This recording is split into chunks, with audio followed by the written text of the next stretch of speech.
All right, let's go on with our lecture. So basically, electromagnetic induction was studied by Faraday and Ørsted at different times. This Ørsted discovered that when there's a current through a wire, there's a magnetic field around the wire.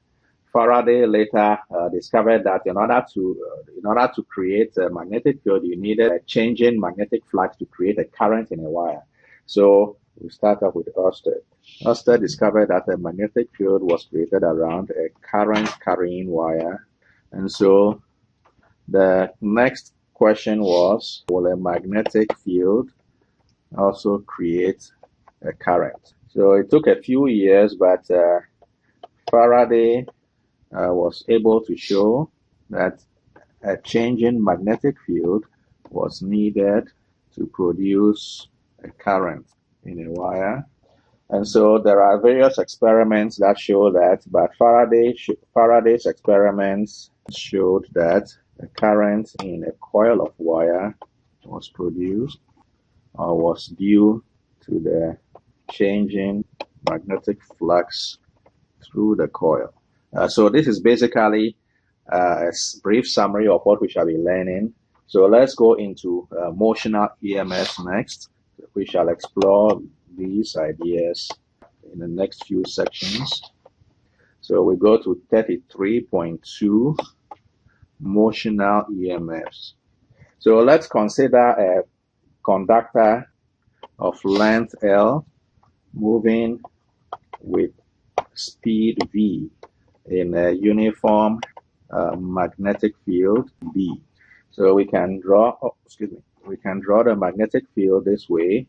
So this, by convention, this is into the board or into your paper as you can see it.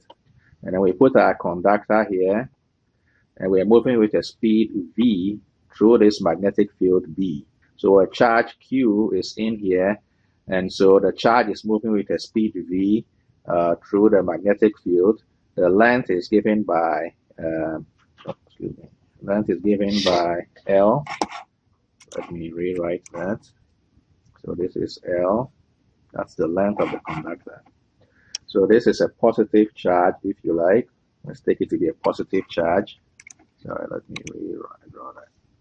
So as this charge is moving in the magnetic field, the positive charge Q experiences a force F given by, we can say F equals Q V cross B, like that. And we can rewrite it as F equals Q V B, since V is perpendicular to B. Okay, so that is a force, magnetic force. Let's say F sub B, that's a magnetic force on the charge. So we can redraw it again like that. And then we have the velocity V going this way. The charge is that way. So the magnetic force pushes the charge upwards like that. Okay.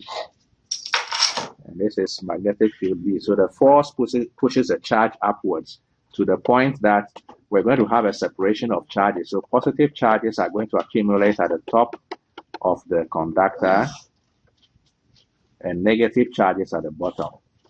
Okay.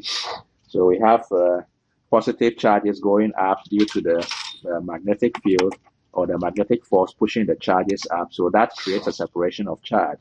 Okay, so we say that magnetic force, and we can say that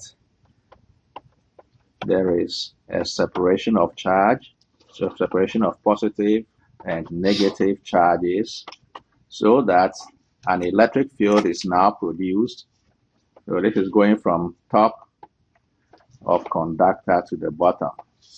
So we have the electric field going this way, like that. Okay, so that is electric field E. All right, so the charge, of course, the conductor is still moving with velocity V, and so there's now the separation of charges leads to electric field going downwards. So now we can have again, let's draw it here. So we draw it this way again, the velocity is V, and we have the charge this way. Hold on a second. We have the charge this way, positive charge, so there's going to be a magnetic force FB at the top and then electric force FE at the bottom. Okay, so the two forces are acting on the charge as the conductor is being moved through the magnetic field B. So we can say that at equilibrium, the magnetic force F subscript B is equal to the electric force F subscript E. So then we have FB equals FE at equilibrium. And then we can also say that because there are charge, so we can say that because there's a separation of charges and an electric field going from top to bottom, there's a potential difference developed between the top and the bottom of the conductor. So we also note that because of the electric field, there is a potential difference between the top. There's a potential difference between the top and bottom of the conductor. So we'll get into that shortly. But first of all, let's analyze the forces in equilibrium. Okay, so we say that the magnetic force is equal to the electric force Fe, where the magnetic force on the charge is equal to QVB, and the electric force on the charge is equal to Q times E. Okay, so then we shall say QV times B is equal to Q times E. Cancel out your charges, and we are left with an electric field E equals V times B. So the electric field depends upon the speed with which you're pulling the conductor through the magnetic field, and it also depends upon the strength of the magnetic field. And then we can also see that because there's a potential difference between the top and the bottom of the conductor, so let me redraw it. Since we have a potential difference, okay, let's write it this way. Potential difference between the ends of the conductor, we have the following. So let's bring this down here. We'll say that we can draw again the conductor. This is the magnetic field, of course, and then we have the conductor this way in the field. So we have positive at the top, negative at the bottom. So there's a potential difference. Let's say this is V, and that is V minus, this is V plus. So potential difference is delta V, which is going to be equal to E, the electric field, divided by the length L. So potential difference delta V is equal to E, sorry, not E over L, but E times L. E times L, like that. So we see that from our analysis, from our earlier analysis of force. So from our analysis of force, we have E equals VB. Therefore, we can say the potential difference delta V is equal to VB times L, where we've just substituted VB in place of E to get VB times L. Questions at this point? So we see that the motion of the conductor through the magnetic field induces a potential difference between the ends of the conductor. So in summary, the motion of a conductor through a magnetic field induces a potential difference between the ends of the conductor. Let's look next at induced current. So we can say that having a potential difference means that we can drive a current through a wire. So suppose we have a wire across the conductor, we will find that a current will flow through the wire.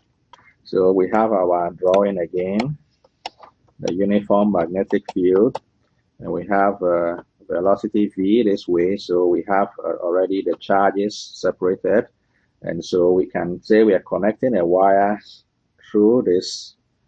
So this is our wire that we are connecting across the conductor.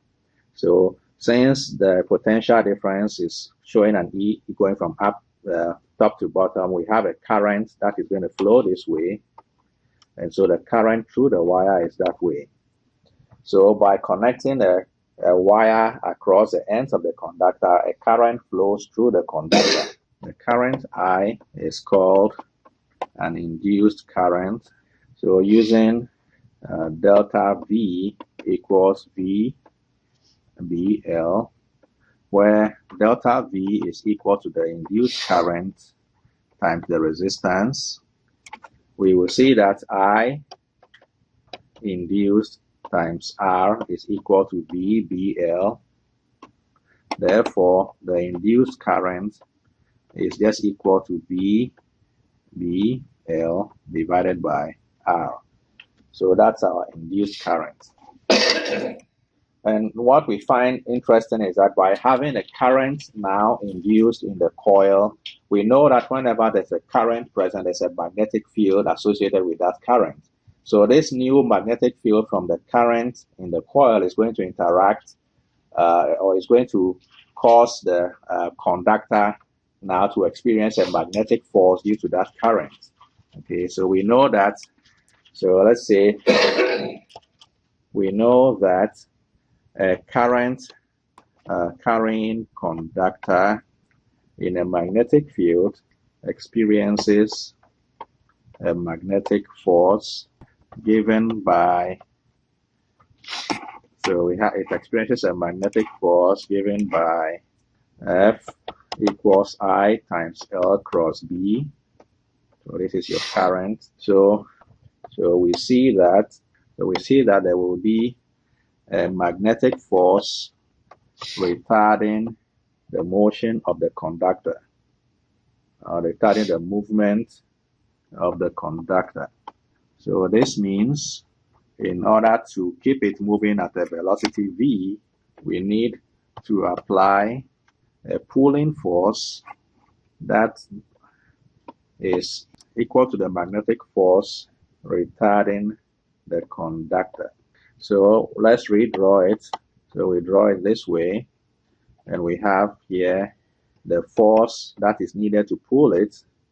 And because there's a current this way, it means there's a magnetic force that way, Fv. And we have our conducting wire this way, which has a current I flowing through it. So the magnetic force acting on the conductor is given by the current I through the conductor, the length of the conductor times the field B. So we can say that to maintain the speed V, we need Fb equal to Fp, where Fp is equal to pulling force. Okay, Fb equals Fp. So Fp can be written as Fb, which is equal to I times L times B. I is equal to V B L divided by R. So we can take the pulling force and say it's equal to the current I, which is V B L divided by R, and multiply that by L times B again. So this gives us V B squared L squared divided by R. Okay, so that's the pulling force. And then we can consider the power required to keep pulling on the conductor. So we can say that power is equal to force times velocity. You can do a dot product if you like. Power is equal to force times velocity, where F is equal to force, V is velocity or speed. Power is equal to force times velocity. So the input power is equal to the pulling force multiplied by the velocity v. We already know what the pulling force is. So let me write Fp since I'm calling it Fp. So the input power is equal to Fp. F is equal to V B squared L squared over R. And then we're multiplying that by V again. So this will give us V squared B squared L squared over R. So that's the input power. And ideally, the input power is equal to the dissipated power. So we can say that input power should ideally equal the dissipated power. We can say that P input is equal to P dissipated All right, so let's go on to the next section, which is magnetic flux. So in our earlier introduction, we mentioned that Faraday's experiments led him to conclude that the changing magnetic flux was the cause of the current induced in a coil. So let's study magnetic flux next. So the magnetic field consists of field lines, as we've studied already. So recall that the magnetic field is described by field lines, and the field lines and the density of field lines. Describe the intensity of the field, or describe the strength of the field. The density of field lines describe the strength of the field, or you can say it's related to the strength of the field. We can say that if we have field lines going through a coil of a given area, we can say the product of field lines, product of field and area represents a flux through the coil. We denote the magnetic flux by phi, and we shall say that phi, the magnetic flux, is equal to the field B times the area A. So let's illustrate the concept of flux in the following. So we say that suppose we have a coil where the area vector is A this way, and we have magnetic field lines going through this coil. The magnetic field lines are B going through this coil.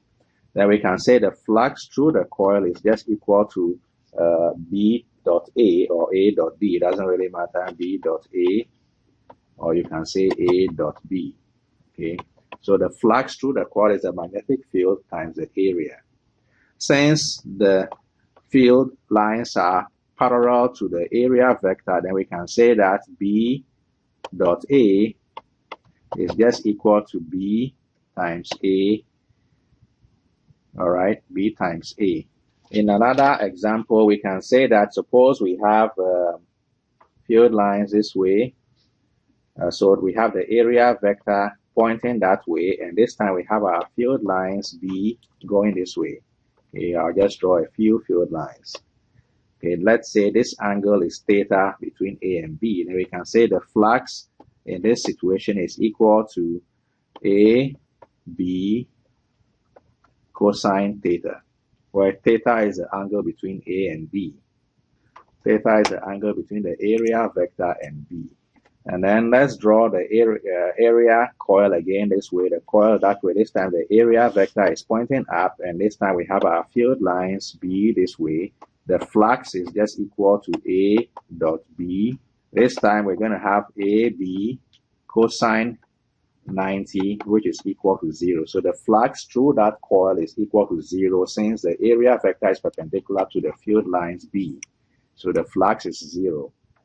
So the magnetic flux depends upon the field strength, which is indicated by the density of field lines, as well as the area of the coil A and the angle between the area and the field lines. Okay, so we see that the magnetic flux phi depends on the density or the intensity of the field, the area A, so and the angle theta between A and B. So flux is a scalar quantity. So we say flux phi is a scalar quantity, and its unit is Weber. The symbol is just W. So we can say that 1 Weber is equal to 1 Tesla meters squared. Weber is WB, sorry. So 1 Weber is equal to 1 Tesla meter squared. And then, so we can now write magnetic flux phi subscript, in this case phi subscript M, to be equal to A dot B, where phi subscript M is our magnetic flux. we'll use this again later on when we get into Faraday's laws. Questions at this point? Okay, so now the next thing is to look at, we'll go back a little bit now and look at our induced current again in the coil that we've been looking at so far. And the next thing is to find a way to determine the direction of the current induced in the coil. And we can use Lenz's law to do that. So we'll say that. So we can do that by using what is called Lenz's law. So Lenz's law is in chapter 33.4. This is Lenz's law. So we saw earlier that Faraday discovered that a changing magnetic flux in a coil induced a current in the coil. And the current, so we found the current, induced current, to be given by VB squared L squared over R. So we can now find a way to determine what the direction of that current is. Okay, so we say that Lenz's law is useful to determine the direction of induced currents. So let's say that, suppose we have a conducting coil like that connected to a galvanometer. So we connect it to some sort of a meter like that. So we bring a bar magnet. This is north and this is south. So we bring the bar magnet and plunge it through the coil. So according to what Lenz discovered, if the flux through the coil is increasing, then the current induced in the coil is in a direction to oppose the changing flux or increasing flux. Okay, so if the current is increasing, if the flux is increasing downwards, so if the flux is increasing downwards, then what we have is the current is induced this way. So this is the current. So current is induced counterclockwise. And so by counterclockwise, the current induced is such a way that the magnetic field from that current opposes the changing flux. So we can say the magnetic field from I induced opposes the changing flux. And then we can look at another similar experiment. By this time, we are pulling the coil, the magnet out of the coil. So let's say we draw it again. We put a meter there. Okay, so the bar magnet is north, south again. These are the field lines, and we are pulling it out like that. Okay, so this time the current is induced in such a way as to oppose that. So it's going to go this way. Flux is decreasing, going upwards. So the current is induced. Sorry, let me rewrite that. So since the flux is decreasing, going up, the current opposes that, so it points the current, the magnetic field from the current opposes that, so that magnetic field points downwards. So it opposes that pointing downwards inside a coil. So we say that the magnetic field from I induced opposes the changing flux. Okay, are you all seeing what I'm describing? So as you are going upwards inside that coil, the flux is decreasing, so the current induced is counterclockwise, so that inside the coil, the magnetic field from the current points down because the field from the flux is pointing upwards and decreasing. Do you understand? Yeah, that's the whole idea. So the changing, the Lenz's law says that the current induced is in such a direction as opposed to the changing flux that causes it. All right, so let me do a statement of Lenz's law. So we can say these observations are synthesized, let's say synthesized. So the statement of Lenz's law is below. So we can say that current is induced in a conducting coil if and only if the flux through the coil or the magnetic flux through the coil is changing. And we can say that the current is induced in such a way, or the direction of the current is in such a way as to cause a change in flux. We say the direction of the current is such that its magnetic field, its induced magnetic field is opposite, or its induced magnetic field opposes the changing flux. Questions on that? All right, so The next chapter, the next section there is Faraday's law. I think we should do a few examples. Let's try a few examples. So example 1. So I've given you the speed, I've given you the potential difference, the length, and we want to find the magnetic field. So the potential difference is the same as the EMF, of course. So we can do this exercise. Let's do another example. So these are examples that are in your textbook. I'm just rewriting them for you in a way that we can use. So in this example, this is the uniform magnetic field, and we have a bar that is rotating at angular velocity omega. So let's say it's rotating this way with velocity v, and the length of the bar is given as L. So we know that it's going to have an electric field that will be produced in the bar. That electric field goes this way.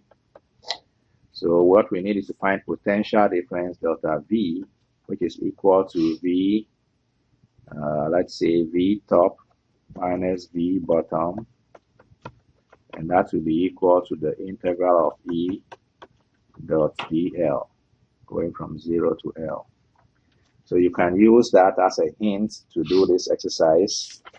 So the first one is pretty straightforward. That just requires you to use your formula. The second one is 1 or 2 extra steps beyond the first.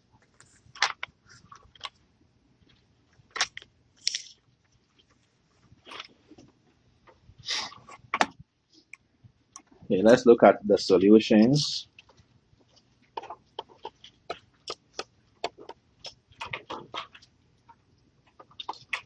So on the first example there, what is the solution that you have? Okay, so we have B equals 5.3 times 10 to negative 5 Tesla. Okay, so you can use the formula potential difference equals VBL. Did everybody get that result, by the way? Okay, very good. So the potential difference is VBL. So that means that the magnetic field strength B is just equal to delta V over V times L. Okay, so that should give you the result. Then in the second one, so the formula I gave you, the potential difference delta V can be written as V top minus V bottom, and that is the integral of E dot dl. This is our formula for potential difference because we saw at some point that the electric field is a gradient of the potential. So we can write the potential difference this way. So what we need to do is then to say that E is equal to V times B. We already know that, where V is equal to R omega from kinematics. So you can write V equals L omega. Okay, where L is the length of the rod.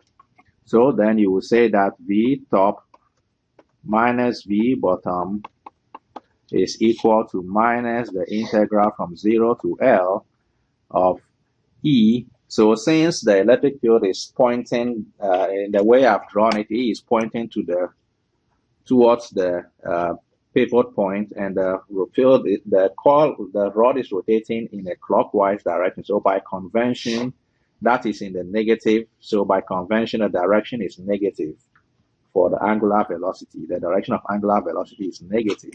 So we can write that, we can say that E is therefore negative omega LB, like that, times dl. All right. So the length is E is in the same direction as L, so the dot product is 0. So we get the direction is 0. So cosine of 0 is 1. So we just do it that way, and so we can say that V top minus V bottom is equal to the integral from 0 to L of omega LB dl, which is equal to half omega L squared B. Of course, from 0 to L, like that. So the potential difference delta V is just equal to half omega L squared B. Any questions on that? Okay. So I'll give you the rest of them as homework or exercises. So this is 33.3 to 33.5. Okay, so let's stop here and then we'll continue with Faraday's law on Tuesday.